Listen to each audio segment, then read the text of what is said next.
সিদ্ধান্ত লিখেছেন সৈয়দা রাজিয়া সুলতানা সীমা। সিদ্ধান্ত কখনো শব্দ নয়, এ এক নীরব অগ্নিশপথ, যেখানে দিদার মৃতদেহের উপর দাঁড়িয়ে নিজের ভবিষ্যৎকে স্বাক্ষর করে। কিন্তু কেউ কখনো ভাবে না এটা যুক্তি নয়, এ এক নীরব অনুভূতি।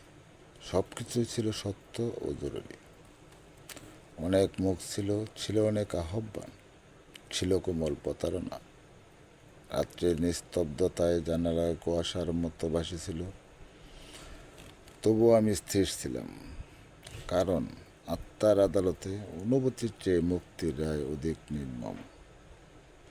সিদ্ধান্ত মানে সব পথকে ভালোবেসেও একটি পথের কাছে আত্মসমর্পণ করা। যে মানুষ সিদ্ধান্ত নিতে জানে, সে জানে কিভাবে জ্বরকে নিঃশব্দে নির্বাসনে পাঠাতে হয়। জানি সিদ্ধান্ত নেওয়া অনেক কঠিন, সামনে কত বড় বড় জ্বর অপেক্ষা করছে। জ্বরকে জয় করতে হবে, তবুও সিদ্ধান্ত নিতে হবে।